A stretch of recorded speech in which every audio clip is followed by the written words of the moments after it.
নেওয়া যেতে পারে বলে আমি মনে করি এবং আশা করি যে শর্ত সাপেক্ষে বিভাগ স্বীকৃতির ব্যাপারে সম্মত হবে, আপনারাও সম্মত হবে।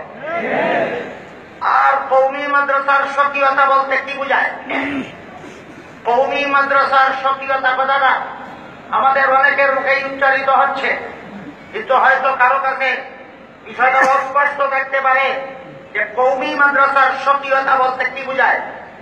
এক প্রশ্নের সংক্ষিপ্ত জবাবে আমি বলতে চাই, ভারতের দারুল উলুম দেওবন্দ মাদ্রাসা হচ্ছে সমস্ত কওমি মাদ্রাসার মডেল। আর দেওবন্দ মাদ্রাসার শিক্ষা ব্যবস্থার অনুসারী সমস্ত মাদ্রাসাগুলিকেই কওমি মাদ্রাসা বলা হয়। সেই দারুল উলুম দেওবন্দ মাদ্রাসার অষ্টমূলনীতি হচ্ছে সেই দারুল উলুম দেওবন্দ মাদ্রাসার অষ্টমূলনীতি হচ্ছে কওমি মাদ্রাসার স্বকীয়তা। এসব মাদ্রাসা যেহেতু জনগণের স্বতঃস্ফূর্তভাবে প্রদত্ত আর্থিক অনুদানে এবং কওমি শিক্ষিত আলেমগণের তত্ত্বাবধানেই চলে, তাই এখানে নিয়মিতভাবে কোনো সরকারি অনুদানও নেওয়া হবে না এবং সরকারি তত্ত্বাবধানেও চলবে না। কওমি মাদ্রাসার স্বকীয়তা বলতে অতি সংক্ষেপে এটাই বোঝায়। এমন অবস্থায় প্রশ্ন আসতে পারে যে তাহলে সরকার কোন স্বার্থে কওমি সনদের স্বীকৃতি দেবে?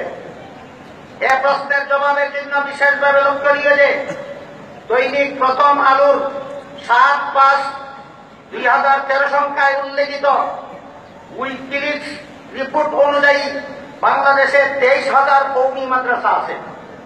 আর এসব কওমি মাদ্রাসার প্রায় সবগুলিতেই সরকারি প্রাথমিক বিদ্যালয়ের যাবতীয় জাগতিক বিষয় শিক্ষা দেওয়া হয়।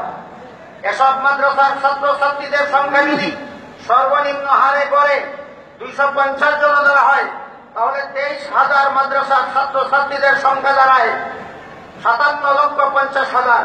এই 57,50,000 ছাত্রছাত্রীদের সরকারি প্রাথমিক বিদ্যালয়ের সমস্ত বিষয় শিক্ষা দিচ্ছে এ সমস্ত কওমি মাদ্রাসা, অথচ সরকারের কাছ থেকে কোনো অনুদান নিচ্ছে না।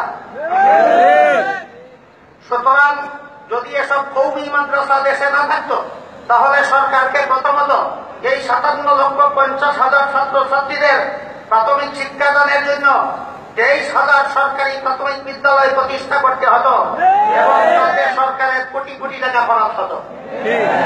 দ্বিতীয়ত এসব অতিরিক্ত প্রাথমিক স্কুলে গড়ে অন্তত 5 জন করে শিক্ষক নিয়োগ করলেও সর্বমোট 1,15,000 শিক্ষক নিযুক্ত করতে হতো।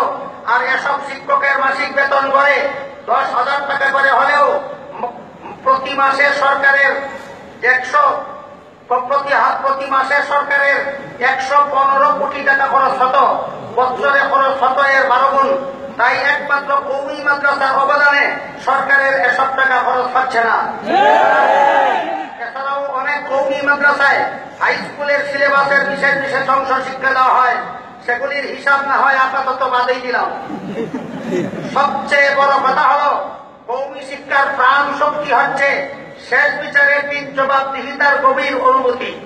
অর্থাৎ পার্থিব জীবনে যে কোনো অপরাধমূলক কর্মকাণ্ড করে সরকারের আইন শৃঙ্খলা বাহিনীকে ফাঁকি দিতে পারেও শেষ বিচারের দিন অর্থাৎ কিয়ামতের দিন আল্লাহকে ফাঁকি দেওয়া যাবে না। এই শিক্ষা কওমি শিক্ষার্থীদের অন্তরে বদ্ধমূল করে দেওয়া হয়। এই শিক্ষা নিয়ে কওমি শিক্ষিতরা দেশের সর্বস্তরের লোকের মধ্যে এই শিক্ষার ভিত্তিতে জীবনযাপন করবার সাধনায় আত্মনিয়োগ করেন, যার ফলে দেশে উল্লেখযোগ্য পরিমাণ সৎ নাগরিক তৈরি হয়। এভাবে দেশের সৎ নাগরিকদের সিংহভাগই কওমি মাদ্রাসার ফসল। আর দেশের নাগরিক সৎ হলে দেশ শাসন কত সুবিধা এবং অসৎ হলে কত অসুবিধা তা আশা করি কোন দেশের সরকারকে খুলে বলার অপেক্ষা রাখে না। এ দৃষ্টিকোণ থেকে কওমি শিক্ষার কত বড় অবদান সরকার বুক করে থাকে তা বলাই বাহুল্য। কওমি শিক্ষার এসব অবদানের প্রতি লক্ষ্য করলে একথা দিবালোকের মতো পরিষ্কার হয়ে যাবে যে কওমি সনদের স্বীকৃতি প্রদান করা সরকারের জন্য কতটুকু সমীচীন। সুতরাং আমি ব্যক্তিগতভাবে এবং হবিগঞ্জ কওমি মাদ্রাসা বোর্ডের সভাপতি হিসাবে বোর্ডের পক্ষ থেকে অভিমত ব্যক্ত করছি যে রেফাকুল মাদারিসের মাননীয় সভাপতি হাটহাজারী মাদ্রাসার মহাপরিচালক আল্লামা আহমদ শফি সাহেব দামাত বরকাতুহুর তত্ত্বাবধান বা আহ্বানের সাড়া দিয়ে তারই নেতৃত্বে আমাদের কওমি সনদের স্বীকৃতি নেয়া না নেয়ার ব্যাপারে সমস্ত কওমি মাদ্রাসা পরিচালকগণের ঐক্যবদ্ধ সিদ্ধান্তে পৌঁছা দরকার। এভাবে আল্লামা আহমদ শফী সাহেব যে সিদ্ধান্তই দিবেন আমি এবং আমার বোর্ড তাতে সম্মত থাকবে ইনশাআল্লাহ। আশা করি আপনারাও ঐক্যবদ্ধভাবে আল্লামা আহমদ শফী সাহেবের সিদ্ধান্ত মেনে নেবেন। আল্লাহ আমাদেরকে তৌফিক দান করুন। আমিন।